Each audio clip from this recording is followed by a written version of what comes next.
Hallelujah, hallelujah, hallelujah. धन्यवाद प्रभु यीशु, तेरी उपस्थिति के लिए खुदा बाप, तेरी उस महान ग्रेस के लिए खुदाबंद जो तूने मुझे दिखाई है इन दिनों में खुदाबंद, तेरी उस भारी उपस्थिति में खुदाबंद जो मैंने सीखा है। मैं तेरा धन्यवाद करता हूं उस कलीसिया के लिए खुदाबंद, जिसका तूने मुझे अगुआ बनाया है खुदाबंद। आज वो कलीसिया जब वचन को सुने, उनके हृदयों में खुदाबंद तेरा प्रेम, तेरी महान योजना कैसे कार्य करती, उसकी पूरी रेवलेशन पनपने पाए खुदा बाप। पिता तू कितना महान है, तेरी आत्मा के काम कितने महान है खुदावंद, तेरी योजनाएं कितनी महान है, ये मनुष्य नहीं समझ सकता। मेरी प्रार्थना है मेरे पिता, आज जितने इस वचन को सुन रहे हैं उनकी आत्मिक आंखों को तू ओपन कर दे, खोल दे पिता, कि वो तेरी इस महान योजना को समझ सकें, देख सकें खुदावंद। इनके हृदयों से सारे डर को निकाल के इन्हें दलेर कर खुदा बाप, तेरा पवित्र आत्मा जुम्बिश करे और कार्य करे खुदावंद।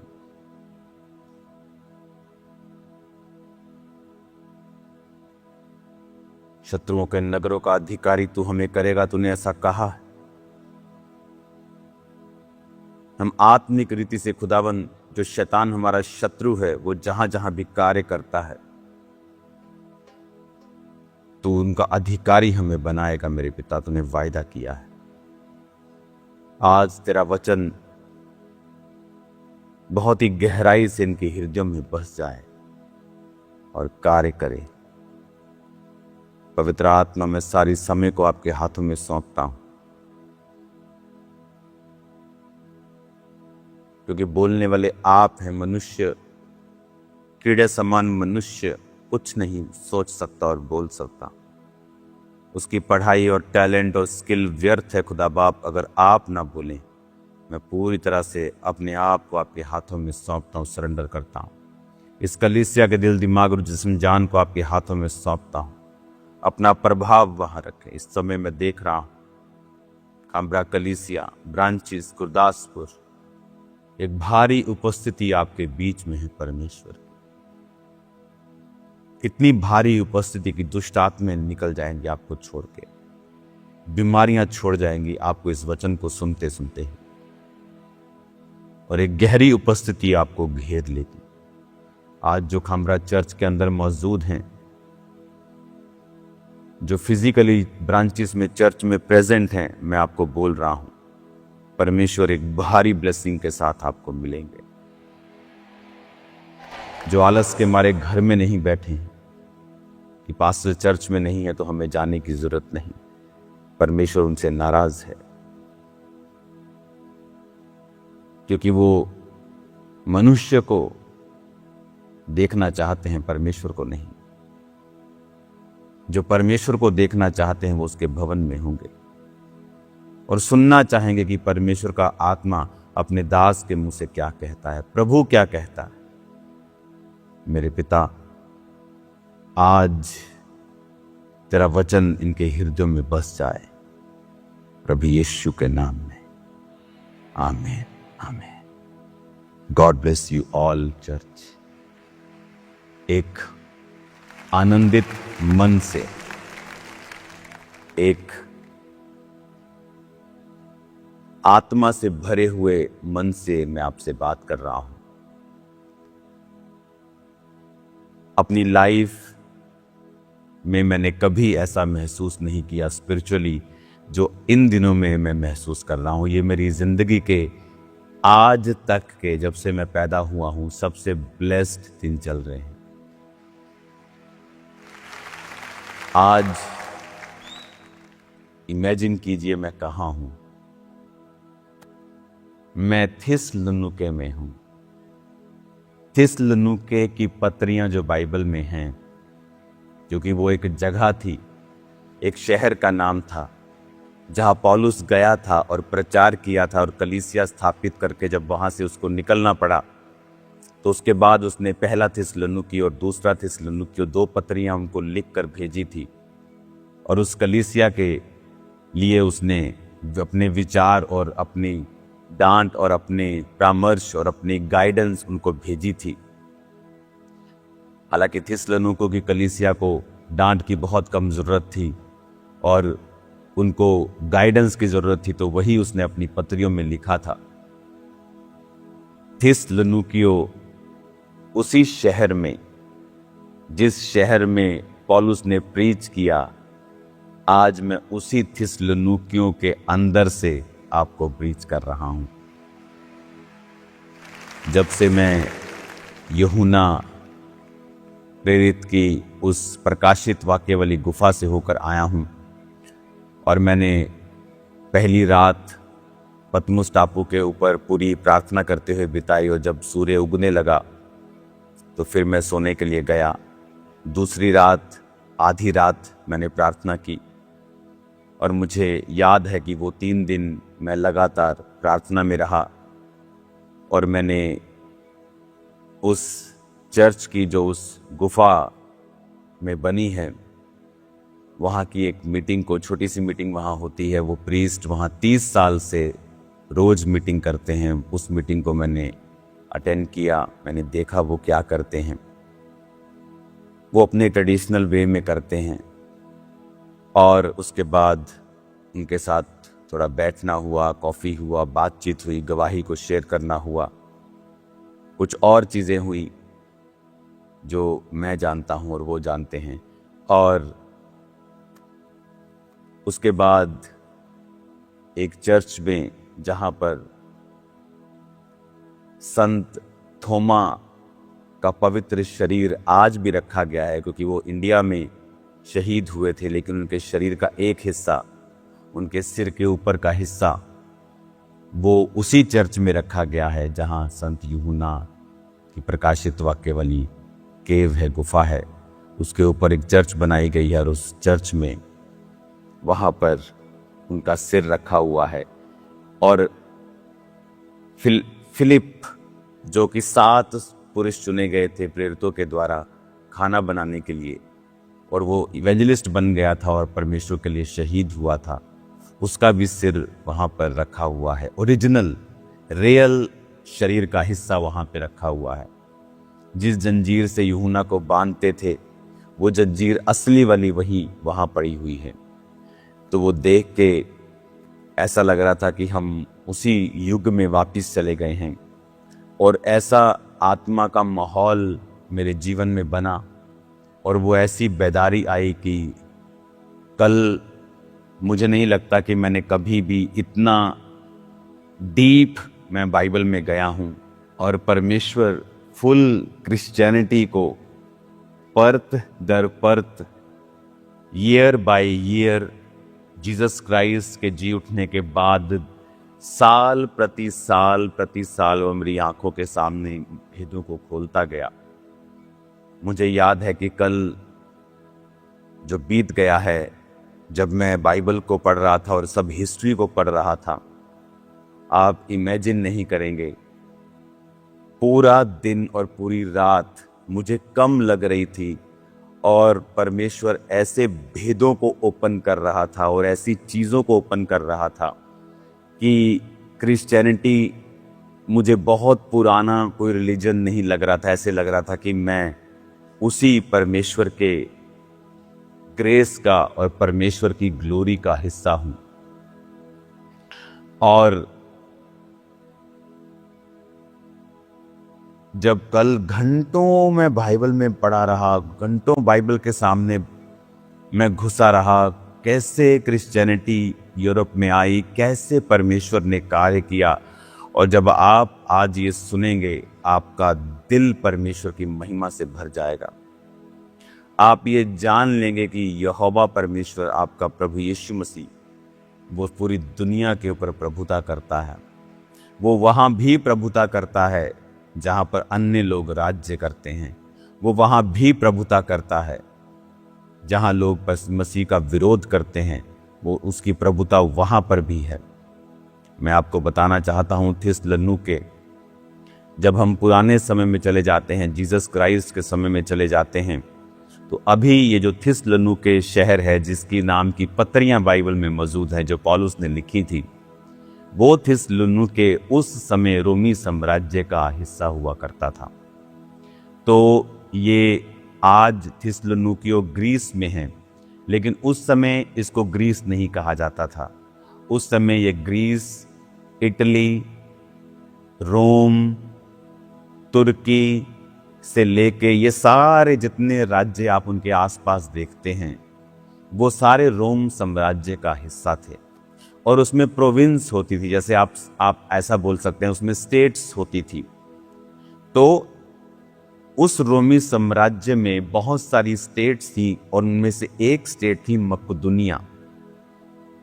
तो मकदुनिया जो स्टेट थी, उसकी राजधानी थी थिस्सलुनीके, क्योंकि ये थिस्सलुनीके समुद्र के ऊपर बसता है। और ये थिस्सलुनीके जो शहर था, ये बहुत ही वेल्दी, अमीर शहर था, और ये उस मकदुनिया प्रांत की राजधानी थी। अब मैं आपको ले चलता हूं उस महान योजना की तरफ जो परमेश्वर ने यूरोप में किया।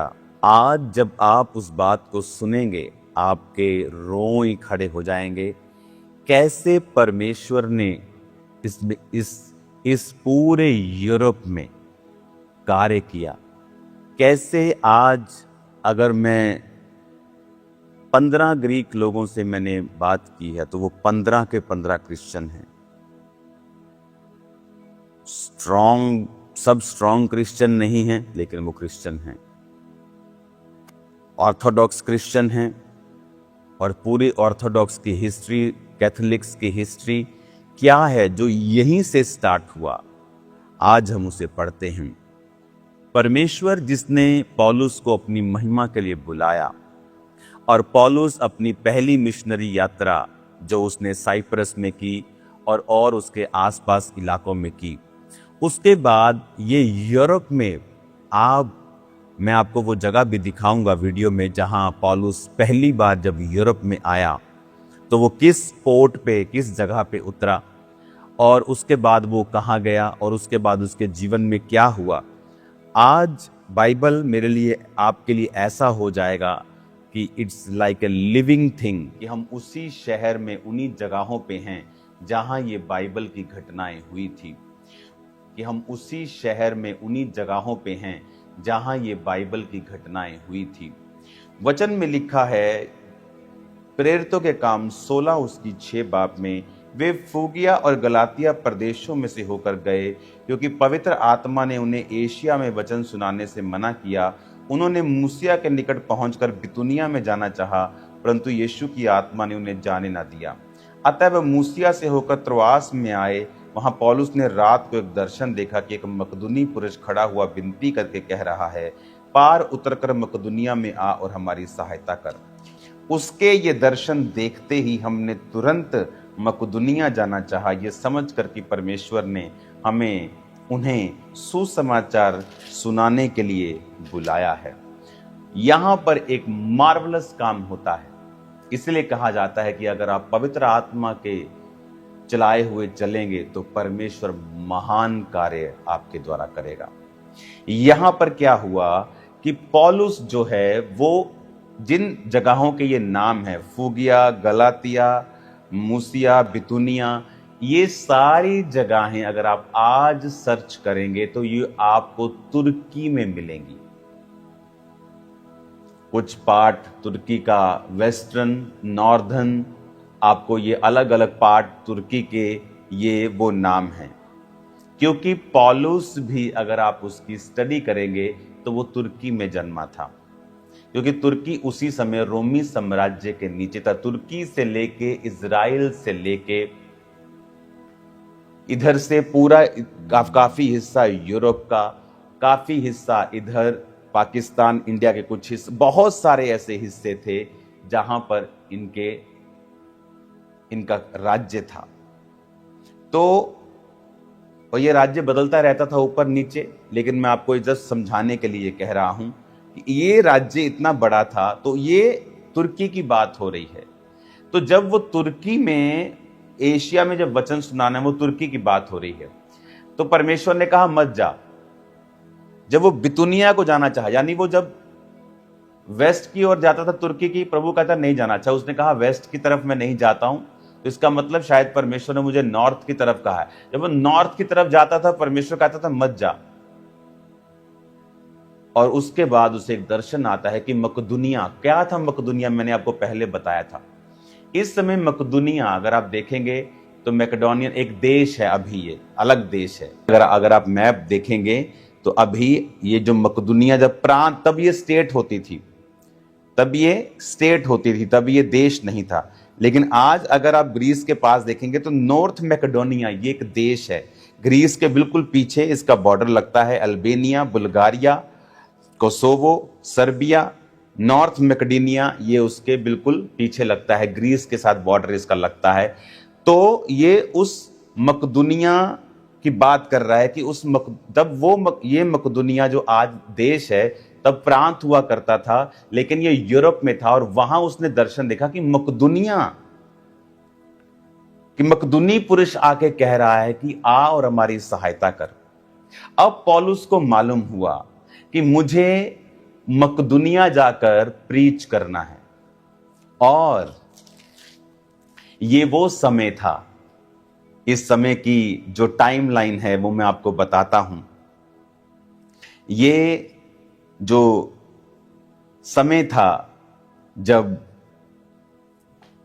ये समय था सन 49, जीसस क्राइस्ट के क्रूस पर चढ़ाए जाने के 16 साल बाद का। जीसस क्राइस्ट के क्रूस पर चढ़ाए जाने के 16 साल बाद, सन 49 और 50 के पास ये समय था।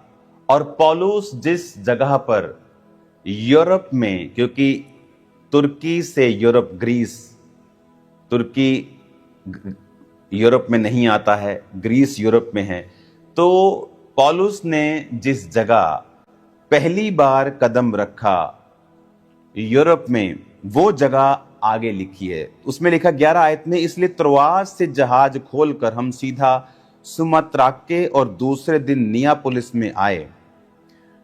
नियापोलिस जो आज ग्रीस में कवाला नाम से पहचाना जाता है, ये कवाला जगह जहां पर पौलुस पहली बार ग्रीस पर और यूरोप के ऊपर अपने कदम को रखता है। और वहां से क्या लिखा है, फिर वो फिलिप्पी में पहुंचे जो मकदुनिया प्रांत का मुख्य नगर और रोमियो की बस्ती है, और हम उस नगर में कुछ दिन तक रहे। और सब्त के दिन हम नगर के फाटक के बाहर नदी के किनारे ये समझ कर गए कि वहां प्रार्थना करने का स्थान होगा, और बैठकर उन स्त्रियों से जो इकट्ठी हुई थी बातें करने लगे। और लुदिया नामक थुआतीरा नगर की बैंजनी कपड़े बेचने वाली एक भक्त स्त्री सुन रही थी। प्रभु ने उसका मन खोला कि वह पौलुस की बातों पर चित्त लगाए, और उसने अपने घराने समेत बपतिस्मा लिया। तो उसने हमसे विनती की, यदि तुम मुझे प्रभु की विश्वासनी समझते हो तो चल कर मेरे घर में रहो, और वो हमें मनाकर ले गई। अब यहां पर फिलिप्पी में वो जाते हैं। जब वो फिलिप्पी में गए तो उन्होंने कुछ दिन वहां पे रहे, और लुदिया नामक औरत जो बैंजनी वस्त्र यानी अमीर औरत थी, और वो प्रार्थना करते कहीं जा रहे थे, तो उसको वो मिले और सब स्त्रियों से वो बात करने लगे, और उन्होंने परमेश्वर के वचन पर मन लगाया, और वो बपतिस्मा उसने लिया। और वो चर्च जहां पर आज वो चर्च है जहां पर लुदिया ने वचन को सुना था। मैं इन जगहों की खास वीडियो को भी आपको दिखाऊंगा। जुड़े इस हफ्ते तो प्रार्थना और फास्टिंग कर लीजिए, और एक्सपेक्ट। और मैं जिस को भी ये वीडियो भेज रहा हूं, वो बोल रहे हैं हम घर बैठे पवित्र आत्मा से भर रहे हैं, हमें आत्मा छू रहा है, हमें होली स्पिरिट टच कर रहा है। जब आप एक्सप्लेन कर रहे हैं तो पवित्र आत्मा हमें छू रहा है बहुत बड़ी रीति के साथ। अब फिलिप्पी में जब वो पहुंचे और उन्होंने लुदिया का मन परिवर्तन होते हुए देखा, उसके बाद 16 आयत से लेके 40 आयत तक, इसको हम अभी नहीं पढ़ेंगे, ओके, इसको हम फिर पढ़ेंगे दोबारा। अब मैं चाहता हूं आप 17 बाब की पहली आयत पे आ जाएं। लिखा, फिर वो अमीपुलिस और अपुलनिया से होकर थिस्सलुनीकियों में आए, जहां यहूदियों का एक आराधनालय था। पौलुस अपनी रीति के अनुसार उनके पास गया और 3 सब्त के दिन वो पवित्र शास्त्रों से उनके साथ वाद विवाद करता रहा। उनका अर्थ खोल खोल कर समझाता था कि मसीह को दुख उठाना, मरे हुओं में से जी उठना अवश्य था। वही यीशु जिसकी मैं तुम्हें कथा सुनाता हूँ मसीह है। उनमें से कितनों ने और भक्त यूनानियों ने, बहुतों ने, बहुत सी कुलीन स्त्रियों ने मान लिया और पौलुस और सिलास के साथ मिल गए। परंतु यहूदियों ने डाह से भर के बाजारू लोगों में से कुछ दुष्ट मनुष्यों को अपने साथ लिया। भीड़ इकट्ठी करके नगर में हुल्लड़ मचाने लगे। यासोन के घर पर चढ़ाई करके उन्हें लोगों के सामने लाना चाहा। उन्हें वहां ना पाकर चिल्लाते हुए यासोन और कुछ भाइयों को नगर के हाकिमों के सामने खींच लाए कि ये लोग जिन्होंने जगत को उल्टा पुल्टा कर दिया है, यहाँ भी आ गए हैं। यासोन ने उन्हें अपने यहाँ उतारा है। ये सब के सब ये कहते हैं कि यीशु राजा और कैसर की आज्ञाओं का विरोध करते हैं। उन्होंने लोगों को और नगर के हाकिमों को ये सुनाकर घबरा दिया, इसलिए उन्होंने यासोन और बाकी लोगों से मुचलका लेकर उन्हें छोड़ दिया। अब पौलुस एंट्री करता है नियोपोलिस, जो आज का कवाला है। वहां से एंट्री करके वो फिलिप्पी में जाता है और वहां प्रीच करता है। लुदिया का हृदय परिवर्तन होता है और बहुत से लोग परमेश्वर को मानते हैं। उसके बाद बाकी का हिस्सा हम बाद में पढ़ेंगे, जब पौलुस एक दुष्ट आत्मा को निकालता है और वो जेल में जाते हैं और वो जेल टूट जाती है। उसका भी मैं आपको एक खास आपको दर्शन करवाऊंगा परमेश्वर की उन जगहों के जहां खुदा ने कार्य किया। लेकिन बात वचन में ध्यान देना है। बात वर्ड की है कि परमेश्वर कैसे कार्य करता है, उसकी स्पिरिट कैसे कार्य करती है। हमारी आस्थाएं जगहों पे नहीं है, लेकिन वहां जो परमेश्वर ने कार्य किए हैं, हमारी आस्था उस परमेश्वर और उसके वर्ड के ऊपर है। यहां पर थिस्सलुनीकियों में जब वो आता है और 3 सब्त के दिन यानी 3 हफ्ते वो यहां पर प्रीच करता है, उसी जगह जहां मैं बैठा हूं, इसी थिस्सलुनीकी शहर में जहां मैं आपसे बात कर रहा हूं। कलीसिया आप ब्लेस्ड हैं। इसी थिस्सलुनीकियों से जहां पतरस ने 3 हफ्ते उस कलीसिया से, उन लोगों से बात की, और बहुत से लोगों ने, बहुत से यूनानियों ने, बहुत सी कुलीन स्त्रियों ने, बहुत से अच्छे लोगों ने, अमीर लोगों ने, गरीब लोगों ने, सब ने परमेश्वर के वचन को ग्रहण किया। और विरोधी वहां भी पहुंचे और बाजारू लोगों को साथ लेकर उन्होंने जिस घर में पौलुस रुका था उसको कब्जा कर लिया। लेकिन उसको फिर जमानत देकर यासोन को छोड़ दिया गया। और उसके बाद थिस्सलुनीके शहर में परमेश्वर का वचन पनपने लगा। जब पौलुस थिस्सलुनीके को छोड़ के गया, क्योंकि उसको फोर्स किया गया कि वहां से वो निकल जाए, आगे लिखा है बीरिया में वो गया, फिर आगे आप देखोगे एथेंस में गया, फिर वो कुरिन्थिस में गया। एथेंस यहां से 576 किलोमीटर दूर है। कुरिन्थिया एथेंस से भी थोड़ा सा आगे है। कुरिन्थिया बहुत ही करप्ट, बहुत ही अमीर शहर था, जिसमें बहुत पैसा था। इसलिए आपने देखा होगा कुरिन्थिया को जो पत्रियां पौलुस ने लिखी वो कितनी लंबी लंबी है। पहला कुरिन्थिया, दूसरा कुरिन्थिया। आपने गलातियों की कलीसिया देखी, फिलिप्पियों की देखी, आपने इफिसियों की देखी, आपने थिस्सलुनीकियों, आपने कुलस्सियों, फिलेमोन, दूसरा थिस्सलुनीकियों, तिमुथियुस, पहला तिमुथियुस, दूसरा तिमुथियुस, तीतुस। आपने देखी छोटी छोटी पत्रियां। कुरिन्थिस की पत्रियां लंबी लंबी क्यों? क्योंकि उस कलीसिया में जब पौलुस रुका और उस कलीसिया को स्थापित किया, क्योंकि वहां का माहौल ऐसा था, वहां की जो डेवलिश चीजें ऐसी थी कि वहां उसको सुधारने के लिए लंबी लंबी पत्रियां आप देखोगे। कुरिन्थिया एक शहर है, आज भी है। एथेंस एक शहर है, आज भी है, जो आप बाइबल में पढ़ते हो। 16 आयत में लिखा है, प्रेरितों के काम 17 उसकी 16, जब पौलुस एथेंस में उनकी बाट जो रहा था। तो एथेंस एक शहर है। कुरिन्थिस 18 बाब उसकी 1 आयत में लिखा है, इसके बाद पौलुस एथेंस को छोड़कर कुरिन्थिस में आया। कुरिन्थिस एक शहर है। जब मैं यहां से अब जा रहा हूं, और मैं जल्दी कलीसिया आपके बीच में हूंगा जलंधर खाम्बरा में, लेकिन मैं आपको ये एथेंस और कुरिन्थिस दोनों दिखाऊंगा। मैं आपको थिस्सलुनीकियों दिखाऊंगा, आपको फिलिप्पी शहर दिखाऊंगा, नियोपोलिस यानी कवाला जहां पे पौलुस ने पहला कदम रखा था वो दिखाऊंगा आपको। पूरी पौलुस की यात्रा, आपको याद है मैंने एक दिन आपसे कहा था पुलपिट के ऊपर कि परमेश्वर ने मुझे आपको पौलुस की यात्रा समझाने के लिए कहा है, लेकिन जब मैं वचन को तैयार करने लगा तो परमेश्वर रोक कर मुझे और वचन देता था संडे के लिए। हालेलुया। तो आज आप बाइबल को लिविंग रूप में सुन रहे हो कि आप थिस्सलुनीकियों से वचन सुन रहे हो। हालेलुया। थिस्सलुनीकियों की पत्री को अगर हम पढ़ते हैं तो मैं आपको, अगर आप निकालेंगे ना तो आपको महसूस होगा, और आपको पता है क्योंकि ये पौलुस की सेकंड मिशनरी यात्रा की शुरुआत ही इस थिस्सलुनीकियों और फिलिप्पी से हुई।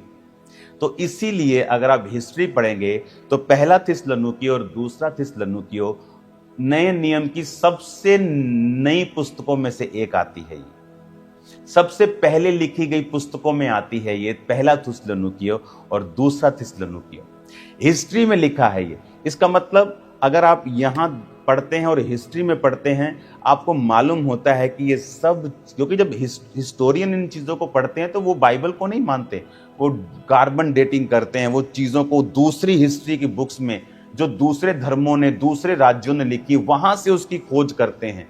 तो इमेजिन करो कि परमेश्वर के पवित्र वचन को जब हिस्ट्रियों में खोजा गया और जब बाइबल में खोजा गया, इनकी सारी डेट और टाइमिंग मैच करती है। हालेलुया। ये जीवित परमेश्वर है, सच्चा वचन है उसका।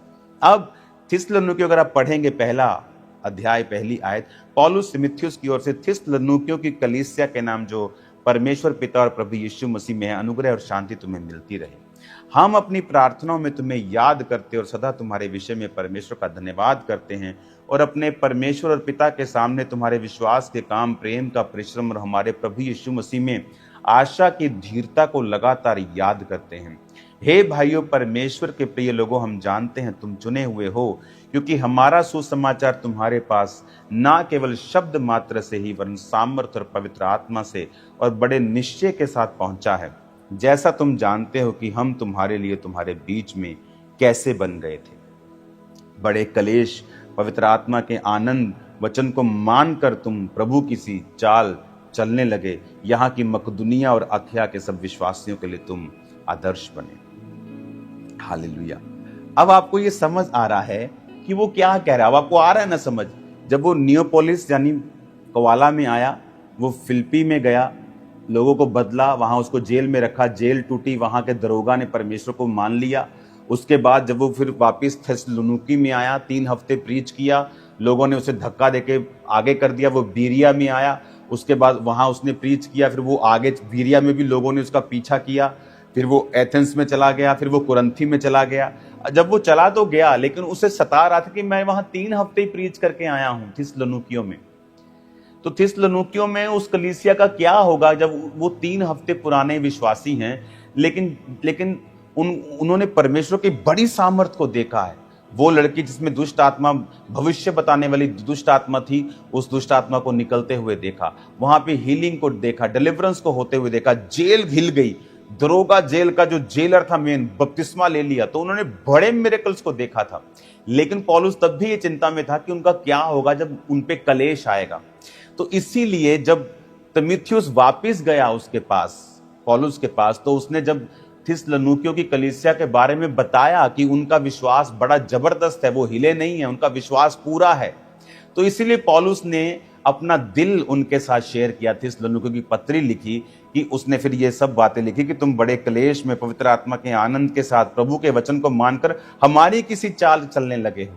यानी उसको खबर मिली कि कलीसिया जो थिस्सलुनीकियों की है वो टूटी शूटी नहीं है, वो तो बड़ी सामर्थ के साथ आगे बढ़ रही है, वो तो आदर्श बन गए हैं जी। वो तो इतना विश्वास है उनका, कोई चर्च मिस नहीं कर रहा, कोई कुछ नहीं हो रहा, परमेश्वर के वचन में वो बढ़ रहे हैं और परमेश्वर के फियर में बढ़ रहे हैं और मिरेकल्स हो रहे हैं उनके लाइफ में। पौलुस आनंदित था। और अब आपको थिस्सलुनीकी की जब कलीसिया पढ़ेंगे आपको पूरी हिस्ट्री मेरे को समझ ऐसा लग रहा था कल रात और कल दोपहर, कल सुबह और कल तड़के, आज सुबह तड़के की, ऐसा लगता कि बाइबल पूरी हमारे सामने ओपन हो गई। मुझे वैसे भी किसी परमेश्वर के दास ने बताया था कि जब तुम उस प्रकाशित वाक्य वाली जगह से वापिस आओगे तो परमेश्वर बाइबल के गहरे प्रकाशनों को और गहरे भेदों को तुम्हारे जीवन पे खोल देगा। हालेलुया। कल जब मैं डीप स्टडी कर रहा था, इतना मेरे को मजा आ रहा था, आज तक मुझे इतना मजा नहीं आया। वो इतनी स्टडी बाइबल की डीप करके, इतना ग्लोरियस वो माहौल था, और आज भी अब भी वो महसूस मैं कर रहा हूं। तो अब थिस्सलुनीकियों की कलीसिया को जब उसने वो पत्रों को लिखा, और अगर आप पूरी थिस्सलुनीकी कलीसिया पढ़े, 1 बाब 2 बाब 3 बाब 4 बाब 5 बाब आप पढ़ेंगे। मैंने पूरी प्रकाशित वाक्य की पुस्तक, प्रकाशित वाक्य गुफा के अंदर पढ़ी पूरी पुस्तक। थिस्सलुनीकियों की पुस्तक मैंने यहाँ पे थिस्सलुनीकियों में आके पढ़ी, फिर पढ़ी, बहुत बार मैंने पढ़ी, लेकिन मैंने फिर मेरे बच्चों ने तो पहले पूरा प्रकाशित वाक्य वहां पे जाके उन्होंने पतमुस नामक टापू पे पढ़ा। तो ये बहुत ही ग्लोरियस दिन चल रहे हैं, इतने शानदार दिन चल रहे हैं कि हम सोच रहे हैं कि परमेश्वर क्यों इतना हम बाद में आए। तो ये इतना मेरा यहां रहना आप नहीं समझेंगे, वहां रहने से ज्यादा आज अनॉइंटेड है, यहां ज्यादा अनॉइंटेड है वहां से आज के दिन और ये हफ्ते के दिन। क्योंकि जो आप सुन रहे हैं इस थिस्सलुनीकियों के बाद फिर क्या हुआ मैं आपको बताता हूं। पौलुस ग्रीस में एंटर करता है, नियोपोलिस में, जो आज का कवाला है। फिलिप्पी में जाता है, जो आज भी फिलिप्पी कहलाता है। थिस्सलुनीकियों में आता है, आज भी थिस्सलुनीकियों ही कहलाता है। एथेंस में जाता है, फिर कुरिन्थी में जाता है। इस तरह वो प्रीच करता करता सब जगहों के ऊपर कलीसियाओं को स्थापित करता हुआ जाता है। और उसके बाद वो अपने स्पिरिचुअल सन्स को, तिमुथियुस को और अपने भाइयों को वहां भेजता रहता है उन जगहों के ऊपर। वो उन कलीसिया का समाचार लाते हैं कि उसमें ये कमी है, ये अच्छी बात है। तो पौलुस उन कमियों को दूर करने के लिए पत्रियां लिखा करता था और उनकी अच्छी बातों के लिए उनकी सराहना किया करता था, और उन पत्रियों को भेजकर उनके हाथों में वो उनको पास भेज दिया करता था, और वो पत्रियां फिर उन कलीसियाओं में पढ़ी जाती थी। अगर थिस्सलुनीकियों के नाम को कलीसिया को पत्री भेजी है, तो ये पत्री अगर इस घर में एक कलीसिया लगती है, उस घर में एक कलीसिया लगती है, तो सब थिस्सलुनीकियों की कलीसिया को इकट्ठा करके उस पत्री को पढ़ा जाता था, और फिर लोग पौलुस की शिक्षाओं के ऊपर चला करते थे। और इस तरह से पौलुस इस पूरे एरिया में प्रीच करता और कलीसियाओं को स्थापित करता गया। उसने यहां पर थिस्सलुनीकियों को पत्री लिखी, उसने कुरिन्थिया की पत्री लिखी। तो ये वही पत्रियां थी कि जहां कलीसिया में कोई कमी थी, कोई क्वेश्चंस थे, कुछ कुरीतियां थी या कुछ अज्ञानता थी और कुछ अच्छी बातें थी, तो वो उन पत्रियों में उन्हें मेंशन करके अपने लोगों के हाथ में उन्हें भेजा करता था। और जैसे आज मान लीजिए मैं थिस्सलुनीकिया की ये कलीसिया चला रहा हूँ, उधर कोई और एक कलीसिया चला रहा है, उधर कोई और कलीसिया चला रहा है, तो जब पत्री आती थी कि थिस्सलुनीकियों के नाम, यानी मेरे शहर के पूरी कलीसिया के नाम एक पत्री आई है, तो वो पत्री लाई जाती थी और सब कलीसियाओं के सामने पढ़ी जाती थी और सब लोग उसे फॉलो करते थे। तो एक बड़ी घटना जो 49 और 50 यानी 49 यानी पहली सदी के 50वें साल, सन 52 के करीब, उसी समय के करीब जो थोमा, अपोस्टल थोमा, जिसने परमेश्वर की पसली में उंगलियों को डाल के देखा था, वो भारत में आए थे। ये वही समय है 2 साल पहले जब पौलुस इस प्रीच को यूरोप में लेके गए। वही समय में जो परमेश्वर के बाकी चेले थे, पतरस, याकूब, यूहन्ना, जो कलीसिया के खंबे माने जाते हैं, और बाकी चेले, वो सेंटर में यानी इज़राइल में रह के यरूशलेम के पास वो उन प्रीच को उस जगहों के ऊपर फैला रहे थे। पौलुस को परमेश्वर ने ड्यूटी लगाई कि वो इस प्रीच को यूरोप में लेके जाए, और यही सेंटर था दुनिया का, यहीं पे ज्यादा लोग रहते थे। बहुत से देश तो भी खोजे भी नहीं गए थे और वहां पे पॉपुलेशन भी नहीं थी, यही वो हिस्सा था।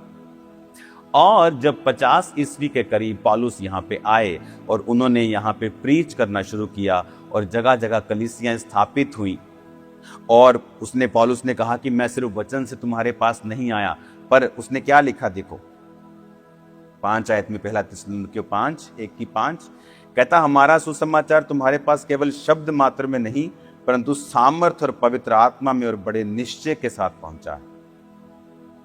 कहता सामर्थ के साथ, पवित्र आत्मा के साथ और बड़े निश्चय के साथ पहुंचा है। यह समाचार सिर्फ शब्दों से नहीं था। हालेलुया, परमेश्वर महान है। कहता नो नो नो, सिर्फ शब्दों से नहीं, be healed in the name of Jesus. वो सामर्थ से भी था। मुर्दे जिंदा कर रहा था, लंगड़े चला रहा था, वो हील कर रहा था लोगों को। सिर्फ गप्पे नहीं मार रहा था, सिर्फ शब्दों से लोगों के कानों को सेटिस्फाइड नहीं कर रहा था। क्योंकि लोग सोचते हैं कि हम कलाम की सेवा करते हैं तो हम सुपीरियर हैं उनसे जो हीलिंग करते हैं। नो, हीलिंग और कलाम दोनों साथ चलने चाहिए। अधूरा सुसमाचार है सिर्फ यीशु के बारे में बात करना और जो वो करता है उसे करके ना दिखाना। हालेलुया। तो पौलुस कहता मेरा सुसमाचार अधूरा नहीं था, सिर्फ शब्द मात्र से नहीं था, परंतु पवित्र आत्मा की सामर्थ्य से था। पवित्र आत्मा के उस प्रगटीकरण के साथ, उसके कामों के साथ तुमने वो सुसमाचार को सुना है। और उसने कहा जैसा तुम जानते हो कि हम तुम्हारे बीच में कैसे बन रहे थे। अगर आप देखेंगे तो इसी कुरंथिया में जब आप देखेंगे, मैं आपको फिर से प्रेरितों के काम में लेके चलता हूं। आज मुझे ऐसा लग रहा है कि बाइबल जो है ये बिल्कुल मेरे लिए ऐसे खुदा ने खोल दिया है इसको, मैं उसके लिए आनंदित हूं। कुरंथिस 18, प्रेरितों के काम 18 कुरंथिस में उसकी हेडिंग है। अगर आप इसमें देखेंगे तो लिखा पौलुस एथेंस को छोड़कर कुरंथिस में आया और वहां उसने अक्विला नाम का एक यहूदी पाया जिसका जन्म पुंतुस में हुआ था। ये अपनी पत्नी प्रिस्किल्ला के साथ इटली से हाल में आया था, क्योंकि क्लौदियस ने सब यहूदियों को रोम से निकल जाने की आज्ञा दी थी, इसलिए वो उनके यहाँ आया। और उसका और उनका एक ही उद्यम था और इसलिए वो उनके साथ रहा और वो काम करने लगे और उनका उद्यम तंबू बनाने का था। तो जब पौलुस इस ग्रीस एरिया में रहा, उसने अपना ये जिक्र इस ग्रीस एरिया में रहते हुए जो उसने अपना काम तंबू बनाने का किया और कलीसिया पर अपना भार नहीं डाला, कलीसिया से उसने पैसे नहीं लिए और उसने अपना काम किया और उसने अपने पर्सनल पैसों से ही अपने जीवन को उसने चलाया। इस बात का सबूत है पहला थिस्सलुनीकियों 2 उसकी 9 इस बात का सबूत है, क्योंकि हे भाइयों तुम हमारे परिश्रम और कष्ट को स्मरण रखते हो, हमने इसीलिए रात दिन काम धंधा करते हुए तुम में परमेश्वर का समाचार प्रचार किया कि तुम में से किसी पे भार ना हो। तो वो तंबू बनाने लगा कुरंथिस में और कुरंथिस में वो काफी देर तक रहा। और यहां पर परमेश्वर का जो दास था वो इतना प्रभावी उसने प्रचार किया और वो सामर्थ के साथ इतना प्रचार किया कि यहां पर बहुत सी कलीसियाएं स्थापित हो गई। फिर क्या हुआ, एक बड़ी घटना उसके बाद हुई और वो घटना होती है 303 ईस्वी में। 303 ईस्वी में जो, क्योंकि ये जो रोमी साम्राज्य था ये बहुत बड़ा था, तो इसको उन्होंने प्रोविंसेस में बांटकर इसके एम्परर, गवर्नर बोल सकते हो, इसके हेड बोल सकते हो, वो ठहराए जाते थे जो सारा ये कामकाज देखते थे। अब देखो क्रिश्चियनिटी कैसे फैलती है। जब परमेश्वर ने 50 सन में पौलुस को यहां भेजा और उसने प्रीच करके फिर वो आगे चला गया, वो रोम में गया, वो अलग अलग जगहों पे गया, उसके बाद वो इज़राइल में गया, उसके बाद वो जेल में डाला गया और वहीं उसका सिर कलम किया गया। लेकिन जो कलीसियां स्थापित हुई थी वो बढ़ने लगी इस यूरोप में और वो बहुत ही अधिक रीति के साथ बढ़ने लगी। क्रिश्चियनिटी इतनी रैपिडली ग्रोन हुई कि जो रोमन गवर्नर थे उन्होंने इसको एक थ्रेट के रूप में लिया, जबकि वो ये नहीं जानते थे कि क्रिश्चियनिटी उनके लिए थ्रेट नहीं है, ये एक पॉलिटिकल थ्रेट नहीं है, ये तो क्राइस्ट का स्पिरिचुअल किंगडम है, लोगों को पापों से तौबा करवाकर परमेश्वर से मेल मिलाप करना। और उन्होंने एक बहुत बड़ी गलती की। वो गलती ये थी कि उन्होंने 303 ईस्वी में जब गैलोरियस नाम का एक शानदार योद्धा उनकी सेना में था, वो बड़ा मशहूर था दलेरी के लिए, पर वो यहोवा को मानने वाला नहीं था, जीसस को मानने वाला नहीं था। वो एक अन्य जाति योद्धा था और उसने बड़े बड़े कार्यों को रोमी गवर्नमेंट में किया, और वो बहुत ही निर्भीक साहसी आदमी था।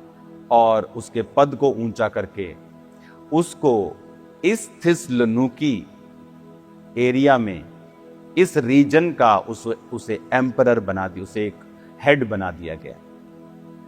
जब उसने ये देखा कि क्रिश्चियनिटी, जो कि उसका बीज एक संत के द्वारा, पौलुस के द्वारा लगाया गया था, और वो पौलुस का लगाया गया बीज जब क्रिश्चियन बढ़ने लगे, तो जिस पीढ़ी ने परमेश्वर को ग्रहण किया था, उनके बच्चे, उनके पोते और उनके ग्रैंड सन्स, जब पीढ़ी बढ़ी, तो ये जब ग्रैंड सन्स तक बात आ गई, ये तीसरी चौथी पीढ़ी तक ये जब बात आई, तो फिर 50 ईस्वी में पौलुस आया, और ये 303 साल की मैं बात कर रहा हूं, यानी उसके 250 साल बाद।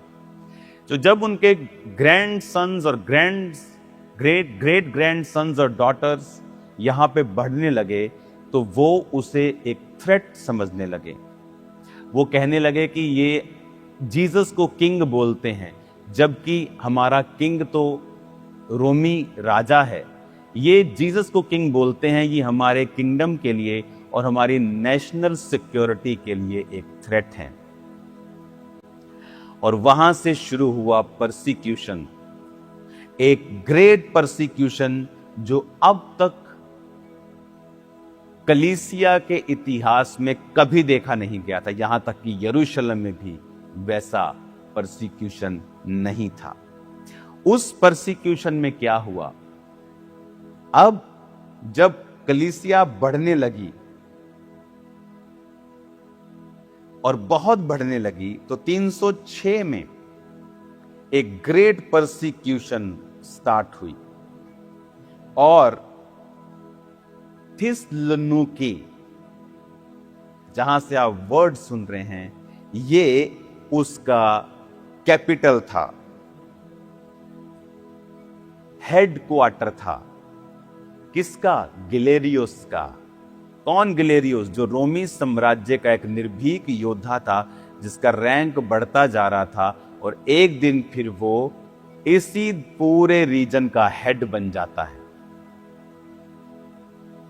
बहुत टफ आदमी, सख्त आदमी, अपने देश के साथ बड़ा वफादार, और अनपढ़ था वो, ज्यादा पढ़ा लिखा नहीं था। और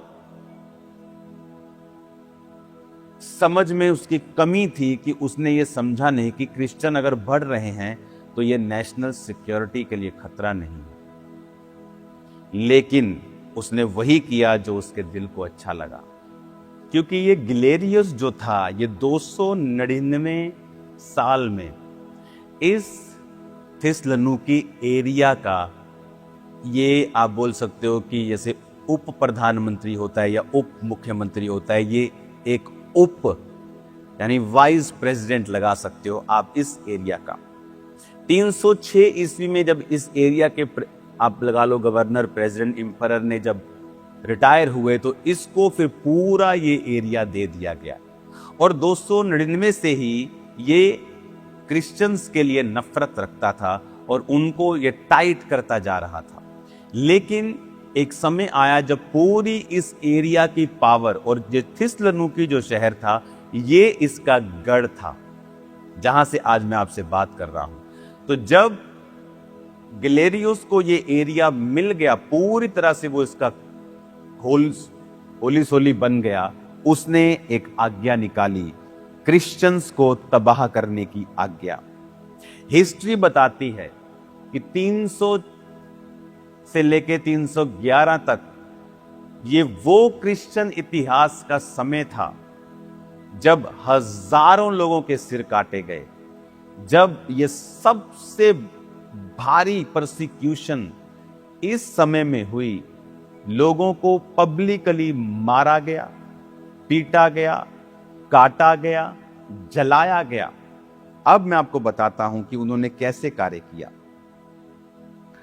उन्होंने मैजिस्ट्रेट्स को आज्ञा दी कि वो पब्लिक प्लेसेस के ऊपर वेदियां बनाएं और उन वेदियों को वो अलग अलग जगह, कोर्टयार्ड्स, पब्लिक बाथरूम्स के बाहर कहीं साइड पे, ऐसे सिटी प्लाजास के बाहर, और जहां जहां भी लोग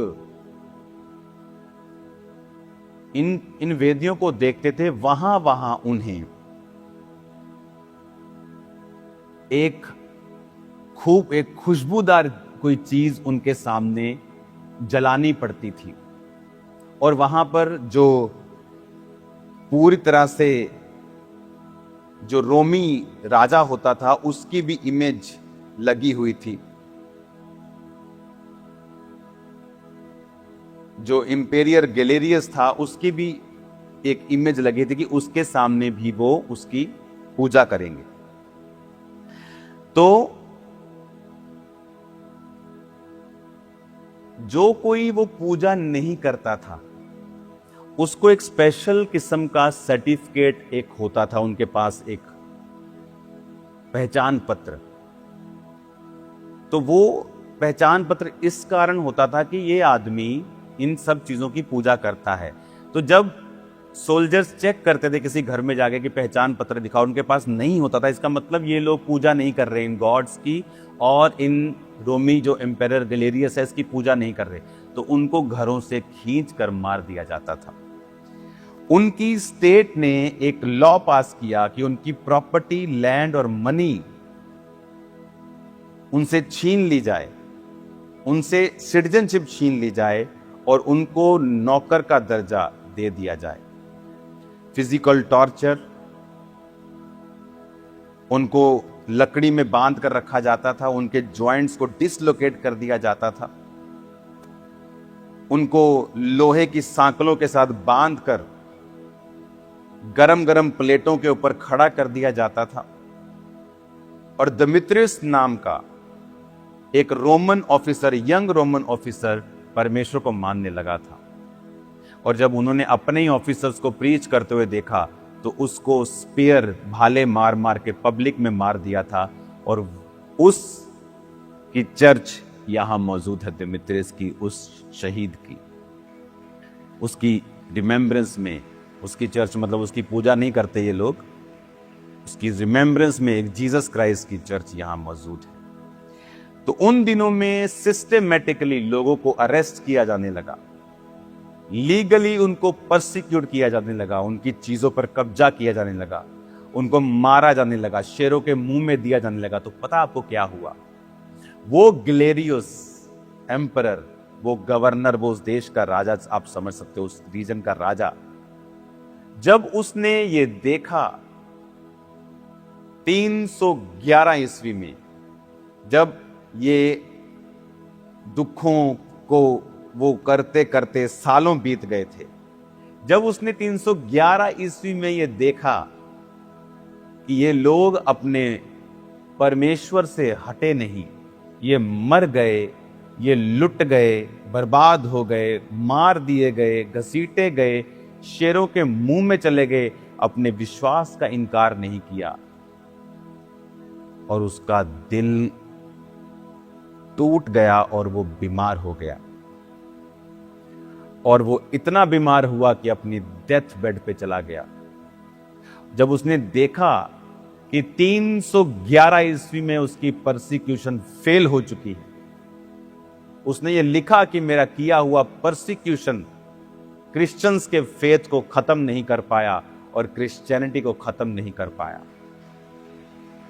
और उसने फिर देखा 311 ईस्वी में, और उसने एक लॉ पास किया, और मैं आपको उस लॉ का आज नाम बताता हूं। और उसने एक लॉ पास किया, the edict of toleration. 311 AD का लॉ है।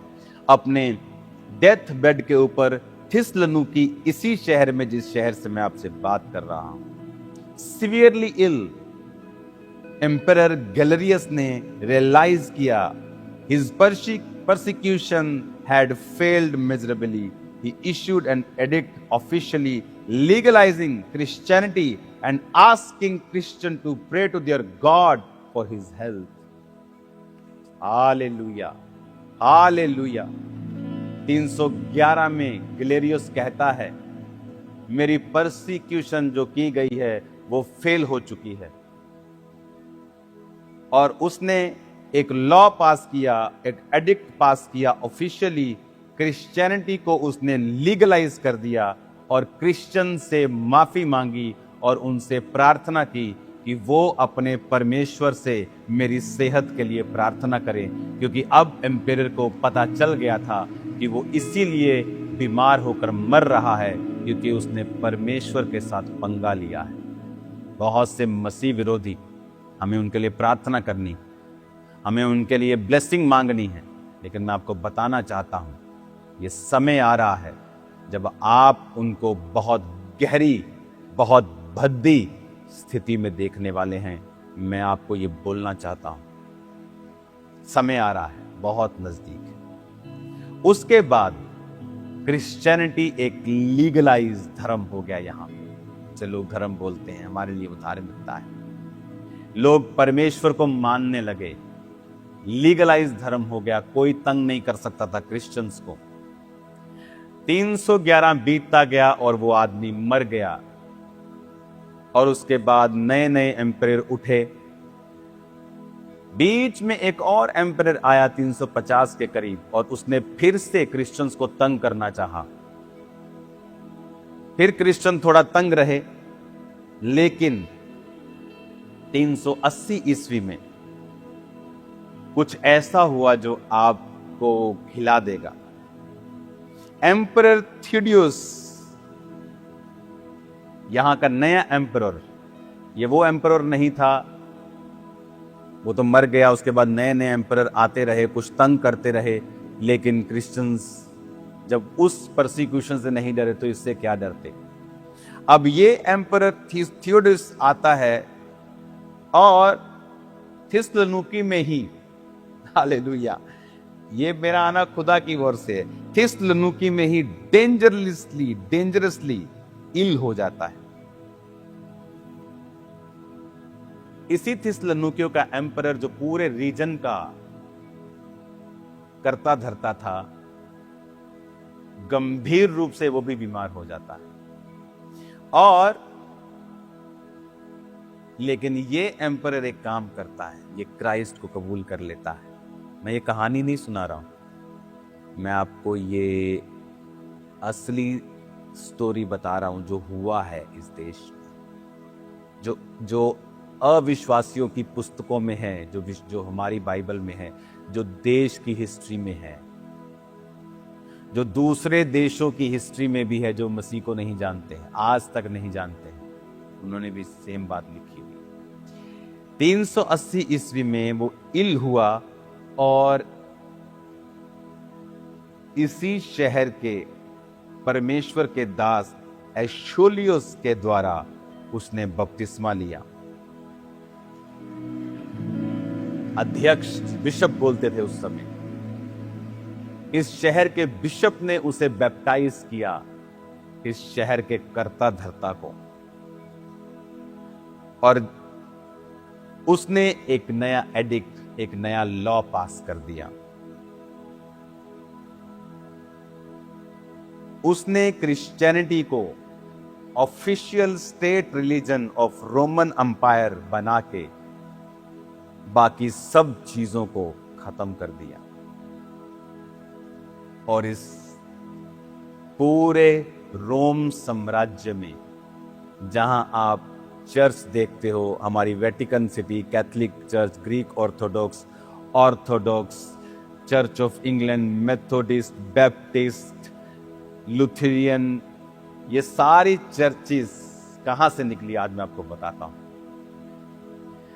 वो जब चंगा होता है, सिवियरली इल होने के बाद, उसे पता था कि एम्पीरियर कैसे मर रहे हैं पुराने, लेकिन ये क्राइस्ट के वचनों को कबूल करता है, क्योंकि अब सिटी में आप प्रीच कर सकते थे, रिकवर करता है, हील हो जाता है, और एक नया लॉ पास होता है कि क्रिश्चियनिटी अब इस रोमी अंपायर का धर्म होगा, और सब बिल्डिंग्स को जहां वो दुष्ट आत्माओं के लिए बलिदान किया करते थे, वो चर्चिस में बदल जाती है। Hallelujah, hallelujah. तब जो इस शहर में चर्चिस थी, पूरे इस एरिया में चर्चिस थी, उनको कैथोलिक्स बोला जाता था। कैथोलिक वर्ड ग्रीक भाषा से निकला है, जिसका मतलब है यूनिवर्सल, जिसका मतलब है यूनिवर्सल। तो ये लोग अपने आप को यूनिवर्सल बोलते थे कि हम सब परमेश्वर की आज्ञाओं के और पौलुस की शिक्षाओं के और जो प्रेरित हैं उनकी शिक्षाओं के अधीन हैं। तो फिर ये चर्च, जब आप रोम में आज देखते हो, क्रिश्चियनिटी जो कैथोलिक्स का सेंटर है, ये तब शुरू हुआ जब ये सब चीजें हुई, और उसके बाद और भी बहुत सी पॉलिटिकल घटनाएं हुई, और जो रोम का साम्राज्य था वो पोप को मिला, और वहां से फिर उन्होंने धार्मिक रूप से और दूसरे रूप से पूरी क्रिश्चियनिटी को वो फैलाया और वो चलाया। सन 1000 में, 1000 ईस्वी में, इटली और ग्रीस ऊपर के रीजन और नीचे रीजन्स में थोड़ा कॉन्फ्लिक्ट होने लगा, भाषाओं के विषय में और चीजों के विषय में। तो ऊपर वाले जो इटली के लोग थे वो रोमन कैथोलिक्स बन गए, और नीचे वाले जो ग्रीस के थे वो ऑर्थोडॉक्स, उन्होंने अपने आप को बोलना शुरू किया। फिर 1500 ईस्वी में मार्टिन लूथर ने कहा कि कैथोलिक्स को कुछ सजेशंस दिए, कहा कि आप लोग ये नहीं कर सकते, आप लोग ये नहीं कर सकते। तो उन्होंने सुझाव को नहीं माना, और फिर वहां से लुथेरियन, जिसको हम बोलते हैं, वो चर्च, बैप्टिस्ट, मेथोडिस्ट, ये वहीं से हम पेंटिकोस्टल, सभी लोग इस तरह से पूरी दुनिया में फैलते गए। कुछ कुछ किसी की डॉक्ट्रिन्स में फर्क है, लेकिन सब लोग क्राइस्ट की शिक्षाओं में चलते रहे और फैलते रहे। आज जिस जगह मैं हूं, यहां ऑर्थोडॉक्स चर्च लोग जाते हैं। मोस्टली ऑर्थोडॉक्स चर्च मतलब वही चर्च जो पहली ईस्वी में शुरू हुई थी, अपने आप को उसी चर्च और उसी लिनेज में मानते हैं। और उसके बाद जो पेंटिकोस्टल चर्च, यानी पवित्र आत्मा के द्वारा खड़े किए हुए लोग, जिनको परमेश्वर ने पौलुस की तरह चुना, जो सचमुच प्रीचिंग पे और क्राइस्ट के वचनों को प्रीच करने में बिलीव करते हैं, जो ट्रेडिशनल चीजों में बिलीव नहीं करते, फिर वो खड़े हुए। और आज पूरी दुनिया में आप देख रहे हो हर तरह के लोगों को, Roman Catholics, Greek Orthodox, Orthodox, Russian Orthodox, Baptist, Lutheran, Anglican, ये सब चर्चेस इस तरह से परमेश्वर के कार्य को करती है। आज मैं आनंदित हूं, और मुझे पता है कि परमेश्वर ने आपसे बात की है, कि किस तरह से परमेश्वर ने उन लोगों के विश्वास को और उन शहीदों के लहू को यहां वेस्ट नहीं होने दिया, पर परमेश्वर ने अपने राज्य को स्थापित किया। आप डरे मत, घबराए मत, खुदाबंद हमारे संग है, वो सब शक्तियों से महान है। वो हमारी परसिक्यूशंस को भी जानता है, हमारे दुखों को भी जानता है, वो शहीदों के लहू का बदला लेना भी जानता है। कलीसिया, प्रार्थना करो, प्रार्थना करो कि परमेश्वर का राज्य फैले, क्योंकि ये कोई पॉलिटिकल थ्रेट नहीं है, ये कोई धर्म का प्रचार नहीं है, ये धार्मिकता का प्रचार है। हालेलुया। इस तरह से जो क्रिश्चियनिटी पौलुस ने यहां पर 50 सदी में शुरू की, और होते होते होते आज पूरा यूरोप परमेश्वर के वचन को जानता है। बाकी उन पे इंडिविजुअल है, अगर वो स्वर्ग नहीं जाना चाहते तो, लेकिन ऐसा नहीं है कि परमेश्वर के वचन को वो नहीं जानते। हाँ, धीरे धीरे यूरोप में वो गर्म क्रिश्चियनिटी ठंडी हुई है। वो उन लोगों ने पॉलिटिकली उसको चेंज करके उसको ठंडा कर दिया है, बहुत से लोगों ने यहाँ, वो अलग बात है, लेकिन क्रिश्चियनिटी है। ऐसी यहाँ पे जगहें हैं जहाँ 8-8 घंटे प्रीस्ट लोग प्रार्थना करते हैं। ऐसे पहाड़ हैं यहाँ जहाँ उस पहाड़ पे जाने के लिए स्पेशल परमिशन लगती है। बहुत से प्लेसेस, और बाइबल को मैंने यहाँ जिंदा होते हुए देखा है। कलीसिया, आनंदित मन से मैं आपको बता रहा हूँ कि मैं कुछ ही देर में आपके पास जलंधर में आ जाऊंगा, लेकिन मैं यहाँ पर भी आपको मिस कर रहा हूँ और आनंदित हूँ कि प्रभु मुझे यहाँ लेके आया, क्योंकि मैंने बाइबल को स्पर्श किया है, आंखों से देखा है, महसूस किया है, हाथों से टच किया है, जो आप पढ़ रहे हैं। हालेलुया। प्रार्थना करते रहें, फेक लोगों से सावधान रहें। ये नहीं कि अब ग्रीस में मैं आया हूं तो लोगों को ठगने के लिए ग्रीस के पोस्टर डाल दे कि ग्रीस लेके चलेंगे आपको और आपसे पैसे ठगें। कृपया सावधान रहें। मैं हमेशा लोगों को बोलता हूं कि आपको कोई भी बोले मैं फलानी कंट्री का वीज़ा दे दूंगा, उसका वीज़ा दे दूंगा, कभी विश्वास ना करें। वीज़ा लग जाए तभी विश्वास करें। अपने पैसों को वेस्ट मत करें। परमेश्वर का भवन बिजनेस का घर नहीं है। हालेलुया। हमेशा सावधान रहें, ठगियों से बचें, खुद भी बचना होता है। आप, मैं कभी इन चक्रों में क्यों नहीं पड़ा, इसी रीजन से कि हमें अपने आप को साफ सुथरा, क्लीन इमेज में रखना है। शैतान जितनी मर्जी कोशिश कर ले, वो उसकी अलग चीज है, लेकिन अगर आपका दिल आप जानता है कि आप निर्मल लाइफ को, आपने स्वच्छ लाइफ को जिया है, यह आपके लिए ब्लेसिंग है। हालेलुया।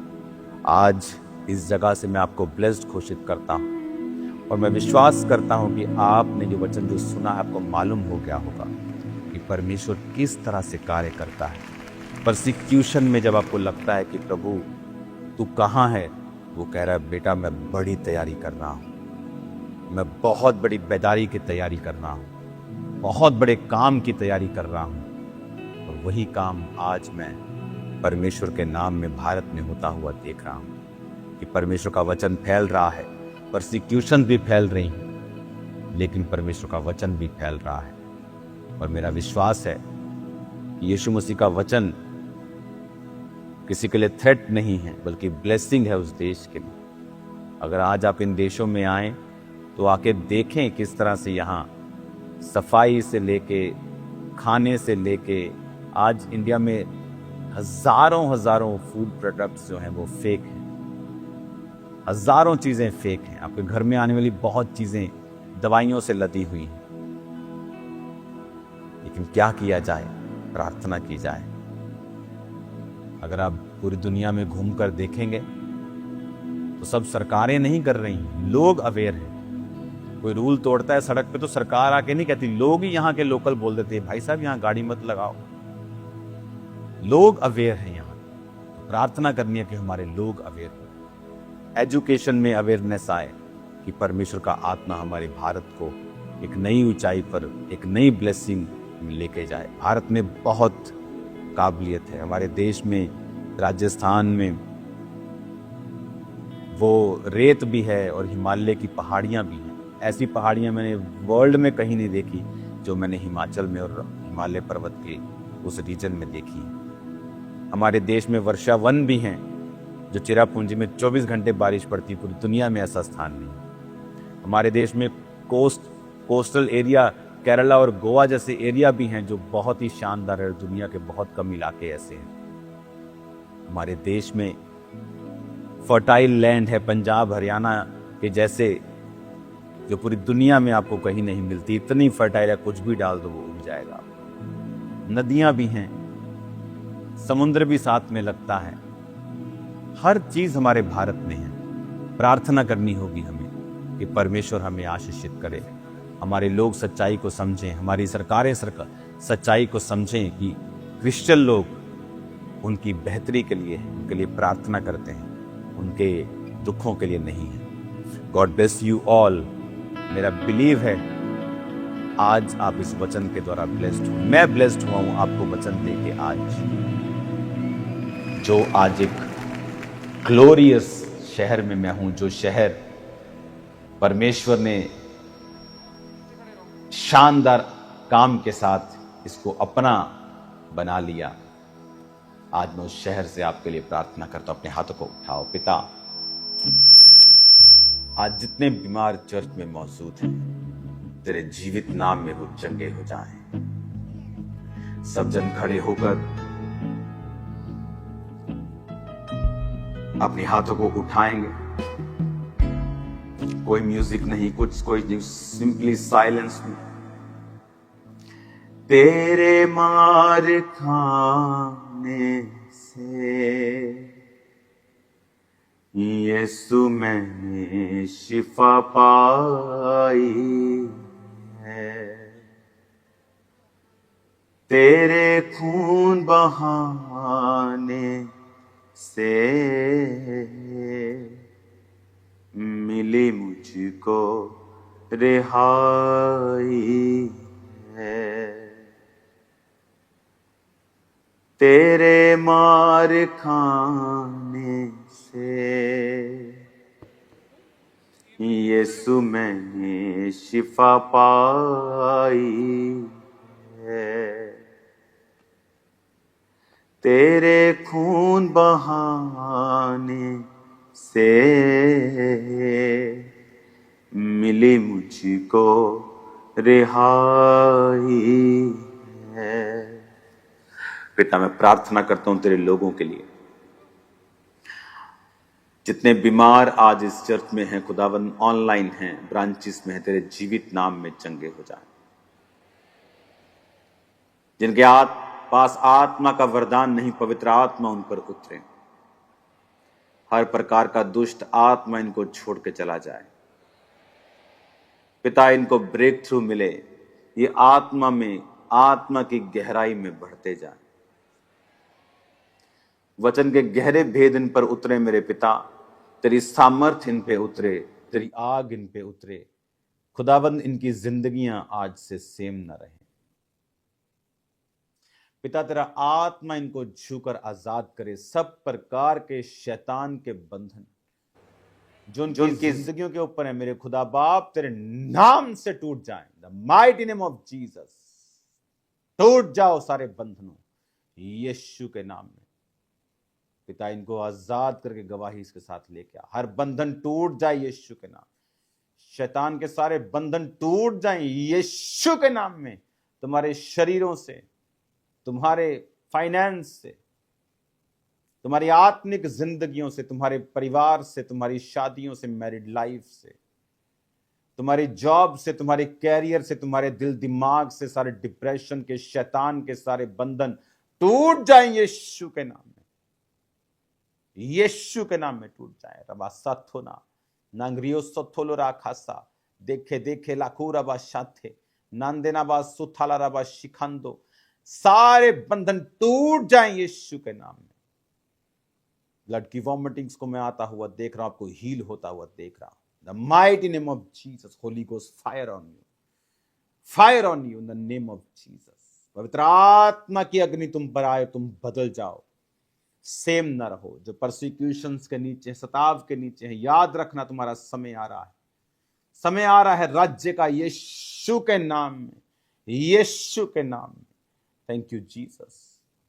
तेरा पवित्र आत्मा छुए खुदा बाप, तेरा पवित्र आत्मा कार्य करे मेरे पिता परमेश्वर। तेरा आत्मा जुम्बिश के साथ कार्य करे मेरे पिता परमेश्वर। तेरे लोग हील हों। आंखों की हीलिंग को मैं देख रहा हूं। आपकी आंखों को जब आप बंद करते हैं, आपको इस जगह के ऊपर बहुत इरिटेशन फील होती है और आप एक तरह का दुखी हो चुके हैं और ये आपकी आंखों के ऊपर एक अटैक है और मैं आपको हील होता हुआ देख रहा हूँ। आपकी गर्दन के पीछे, बिल्कुल गर्दन के पीछे आपकी जो मणके हैं वो हील हो रहे हैं राइट नाउ। जो लोग दमे के रोगी हैं भागो, जो लोग गठिए के हैं अपने हाथों को हिलाओ, मुट्ठियों को बंद करो, बैठो उठो भागो, जो नहीं कर सकते थे करो, क्योंकि स्पिरिट आपको छू रहा है और हील कर रहा है। मैं विश्वास करता हूँ टीम, आप हीलिंग हॉल में ऑयल के साथ लोगों पर प्रार्थना कर रहे होंगे सीरियसली, और आप आलसी नहीं होंगे, अविश्वासी नहीं होंगे, और आप प्रार्थना कर रहे होंगे in the name of Jesus. मैं कमांड करता हूँ सब बीमारियों की जिंदगी को छोड़ के जाएं right now in the mighty name of Jesus. आपके हार्ट, आपके लंग्स के अंदर सिर्फ होल्स जितने भी खोखले हो चुके हैं वो भर जाएं सारे यीशु के लहू से। यीशु के नाम में सारी अंधकार की शक्तियां आपको छोड़ के जाती रहें जो आप पे अटैक करती, फाइनेंस पे, बॉडी पे, ब्लड पे, हड्डियों पे, बच्चों के पर, out in the mighty name of Jesus. मैं आपको ब्लेस्ड घोषित करता हूं, आजाद घोषित करता हूं in the name of Jesus Christ. Right now church अपने अधिकारों का प्रयोग करेंगे, अपने हाथों को उठाएंगे, अंगीकार करेंगे उसके कोड़े खाने से मैं चंगा हो चुका हूं, और उसके बाद आप कमांड करेंगे, अपनी बीमारी का नाम लेंगे और उसे अपनी बॉडी पे हाथ रख के बोलेंगे आउट, यीशु के नाम में निकल जा।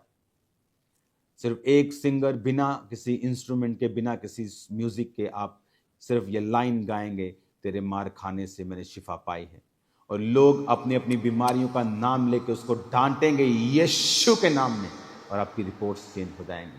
मैं आपको ब्लेस्ड घोषित करता हूं in the mighty name of Jesus. आपके शरीर को ब्लेस करता हूं, बीमारियों को श्रापित करता हूं, आपकी बॉडी को, फाइनेंस को, लाइफ को, फैमिली को, मैरिड लाइफ को ब्लेस्ड घोषित करता हूं इन द नेम ऑफ। इस थिस्सलुनीकियों से मैं आपकी लाइफ पर प्रोफेसी करता हूं, आप नेक्स्ट लेवल पे जा रहे हैं, अगले लेवल पे जा रहे हैं। कोई शैतान आपको रोक ना पाएगा, खुदा आपके संग होगा, वो बड़े मिरेकल्स करेगा, बड़ों की लाइफ में भी और छोटों की लाइफ में भी, क्योंकि उसके यहां कोई बड़ा छोटा नहीं। इन जीसस नेम मैं आपकी लाइफ को ब्लेस करता हूं, यीशु के सामर्थी नाम में आपके जीवनों को ब्लेस करता हूं। डांटे, अपनी बॉडी पे हाथ रखे, डेविल को डांटे, आउट करे कि मेरी बॉडी को छोड़ निकल जा।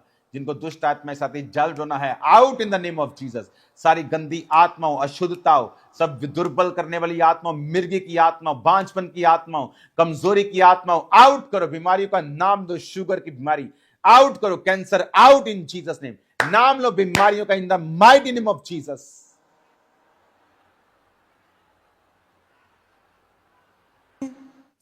और जब क्वायर ये लाइन गा रहे होंगे, आप कमांड कर रहे होंगे, और उसके बाद टेस्टिमनीज आप सुनेंगे यीशु के नाम में। Out devil, out sickness, out sickness की बीमारी, sickness out in Jesus name. सब दुष्ट आत्मा जो बीमारी का कारण है, out from this church in Jesus name. अपने पेट के ऊपर हाथ रखो और पेट की बीमारी को डांटो, क्योंकि होली स्पिरिट आपके पेट को टच कर रहा है। HIV पेशेंट्स को वो टच कर रहा है, हड्डियों के पेशेंट, खास तौर पर जो हड्डियां, जांग की हड्डियां, उनको वो छू रहा है, और खुदावंद की स्पिरिट आपको छू रही और हील कर रही है। टच करो इस सॉन्ग के साथ साथ ही अपनी बीमारी को डांटो यीशु के नाम। तेरे मार खाने से यीशु मैंने शिफा पाई है, तेरे खून बहाने से मिली मुझको रिहाई है,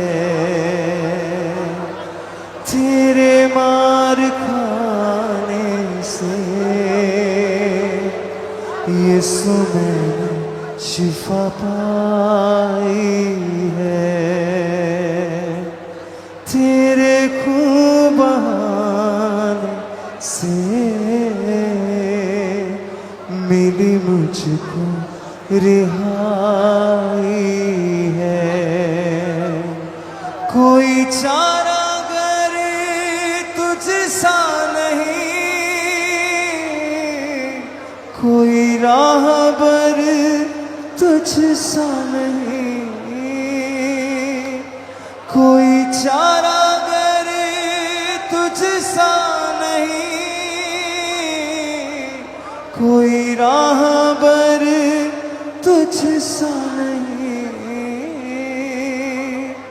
तूने अपनी जान देकर मेरी जिंदगी संवारी है। तूने अपनी जान देकर मेरी जिंदगी बचाई है। तेरे मार खाने से यीशु मैंने शिफा पा